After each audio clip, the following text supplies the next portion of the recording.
Et donc, salut tout le monde. Aujourd'hui, on se retrouve enfin. Je suis enfin de retour.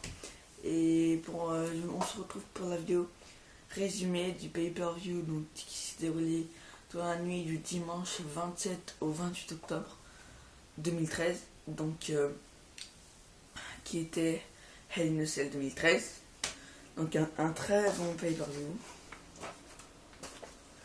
Donc, je vais aussi poster une vidéo là qui va arriver dans la journée, qui va être pourquoi je n'ai pas fait de vidéo ces temps-ci. Tout va être expliqué et donc je vais pas m'attarder sur ça. Ce sera le vlog numéro 3. Et donc je vais pas m'attarder sur ça. On va tout de suite débuter le pay-per-view par le pré-show qui a été remplacé. Donc normalement ça aurait dû être Big E Langston face, j'espère que vous me voyez bien, Big E Langston face à Kurt Axel, donc pour le titre intercontinental. Mais donc Kurt Axel à Raw ou à SmackDown, je sais plus, mais il a eu une blessure. Comme il a une blessure, le match, excusez-moi, maman, what the fuck. Le match a été annulé comme il a eu une blessure, donc le match a été remplacé par un match simple. Un simple match qui a été Damien Sandow face à Kofi Kingston. Malgré que ce match est arrivé comme un cheveu sur la soupe, il était assez bien dans l'ensemble. Damien Sandow, je dis pas, il fait quand même des progrès, mais bon, c'est pas extraordinaire. Il gagne à peine de la crédibilité. Et Kofi Kingston, ça aérien, ça voltige. Et on dirait que c'est lui vraiment qui a fait tout le boulot. Donc le match était assez bien. Et donc à la fin, c'est quand même Damien Sandow qui a gagné. Et donc comme en même temps c'est lui qui a la manette, Name the Bank de SmackDown. Donc il aurait peut-être intervenu dans le pay-per-view. Enfin dans le match pour la ceinture poids lourd dans ce pay-per-view. Donc c'est pour ça que je pense qu'ils l'ont fait gagner. Je vais vous dire un peu après dans la vidéo s'il a intervenu dans le match poids lourd, pour le titre poids lourd. Donc premier match, donc c'était pour les titres tag team. Donc Goldust and Cody Rhodes, je sais pas pourquoi je prends l'accent anglais. Goldust et Cody Rhodes. C'était un match triple threat. C'était pour le titre tag team. Donc 3 équipes pour le titre tag team. Donc Cody Rhodes et Goldust, qui sont les champions par équipe actuels. Face. Et aussi vous savez que ça me fait hyper plaisir que Goldust ait fait son retour en pay-per-view, parce que Goldust dans ce match il a été aussi magnifique. Il a fait son retour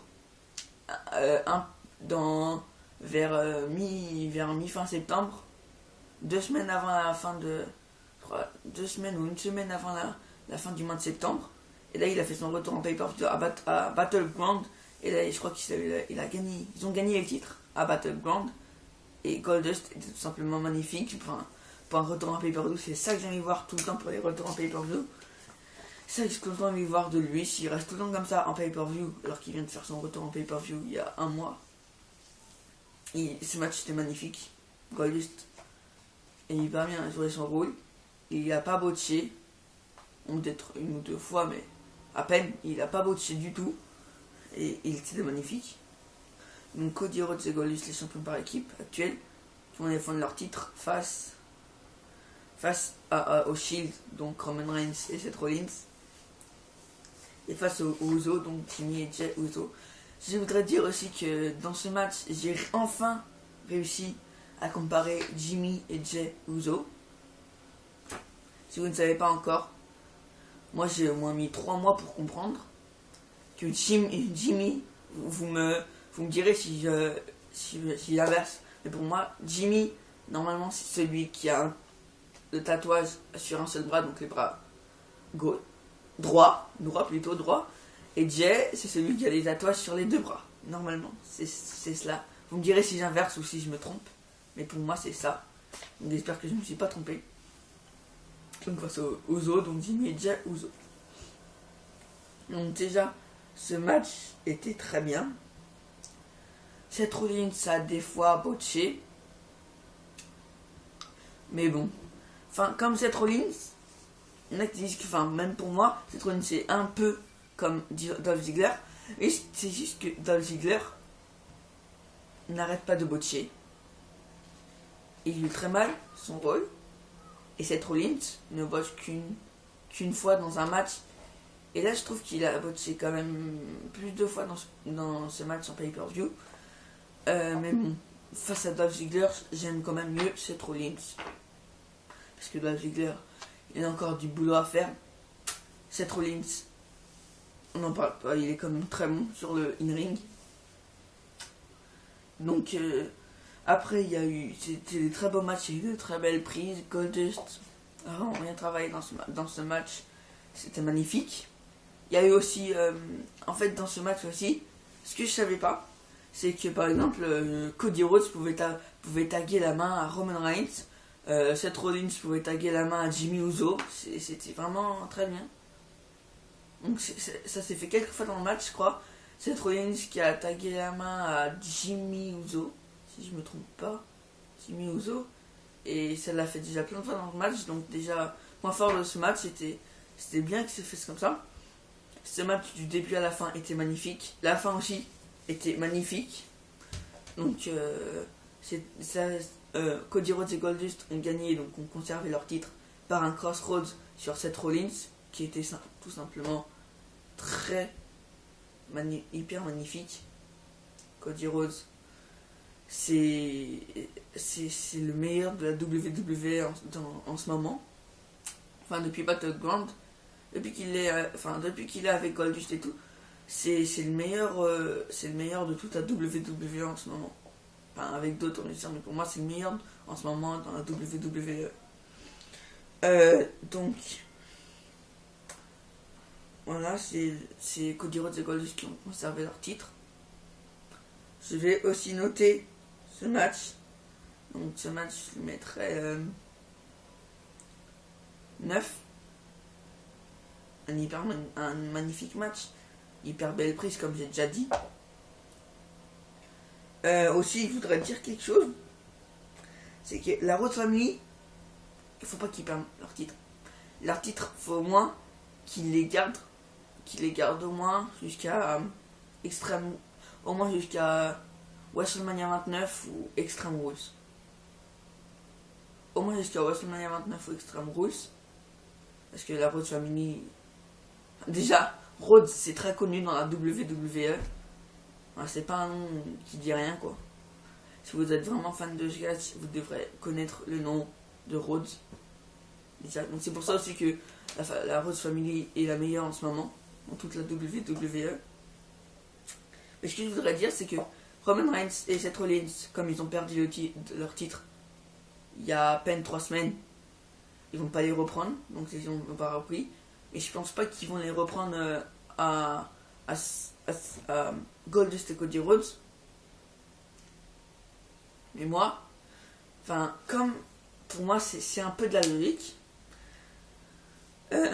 comme John Morrison et The Miz, il y a très longtemps, mais comme John Morrison et The Miz ont eu les titres tag team, comme Cody Rhodes et Ted DiBiase ont eu la Legacy, ont eu les titres tag team, comme aussi la Team Hell No ont eu les titres tag team très longtemps, et comme aussi Roman Reigns et Seth Rollins, donc le Shield, ont eu aussi les titres par équipe longtemps aussi, il faut le dire, hein, depuis Payback, je crois qu'ils les ont.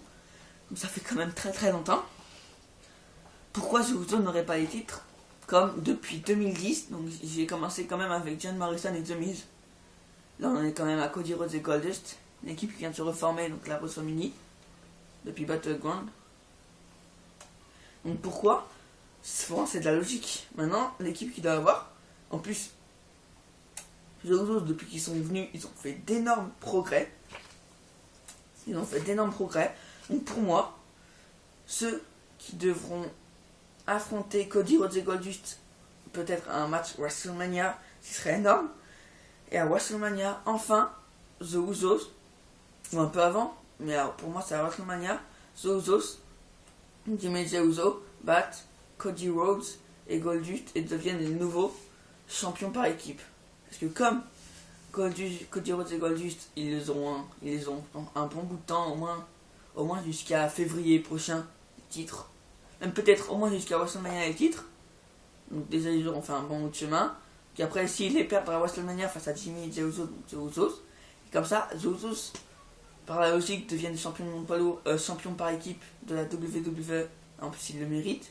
Et Cody Rhodes et Goldust, ils seront pas trop déçus comme ils l'ont gardé assez longtemps. Et tout continuerait comme ça. Il y aura peut-être des nouvelles équipes qui vont se former, ainsi de suite.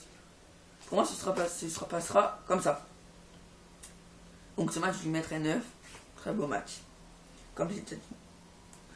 Donc après, c'est pas mon habitude de dire des segments qui se passent entre les matchs. Mais là, c'était un très bon segment. Et ça fait aussi il y a aussi des storylines dessus. Donc il y a eu un segment entre le premier match et le deuxième match. Donc il y avait The Miz qui était venu sur le ring. Donc il parlait, il disait, je vais un peu me remonter, je sais pas si vous me voyez un peu. Il disait que parce que moi je suis un peu perturbé par un peu de bruit. Il disait que la Wyatt Family n'arrêtait pas justement de les agresser depuis ces dernières semaines. Donc The Miz, s'il devrait avoir un match avec Bray Wyatt, il est prêt, il veut les affronter. Donc après, il y a eu une promo pour la Wyatt Family. Et après, il y a eu une promo, vous savez, dans le grand écran, et il y avait le Bray Wyatt qui parlait et tout. Il disait, il agresse aussi verbalement. Et il dit, je suis d'accord pour le match et tout. Et donc après, les lumières s'éteignent, elles se rallument. Et là, donc, Eric Rowan et Luke Harper agressent The Miz. Et donc, là, par contre, sur ce match, Eric Rowan et Luke Harper, parce qu'il n'y en a pas beaucoup qui vont être d'accord avec moi, mais pour ce petit segment, ils ont vraiment beaucoup botché. Enfin, je sais pas, quand il l'a envoyé dans les cornes, enfin, pas quand ils ont fait le Bigfoot, c'était la meilleure prise, mais quand ils l'ont envoyé dans les cornes, quand ils ont fait un coup de la corde linge et tout, pour moi, ils ont vraiment beaucoup botché sur ce point-là. Après, il a fini par le Bigfoot, donc ça, c'était pas du tout botché. Mais après, ils ont vraiment beaucoup botché dans ce segment. Et après, donc, il y a eu l'intervention et le retour aussi de Kane. Donc, Kane, je suis très content. Je suis convaincu par lui depuis qu'il est à la WWE. Je suis convaincu par lui. Donc, comme ça fait presque 9 ans, enfin 8 ans et demi que je suis à la WWE, depuis tout ce temps-là, c'est un de mes catcheurs favoris à la WWE. Il m'a convaincu, son charisme, même s'il parle pas beaucoup au niveau micro, mais il est vraiment... Enfin, pour moi, je suis convaincu par lui, c'est un très très bon catcheur.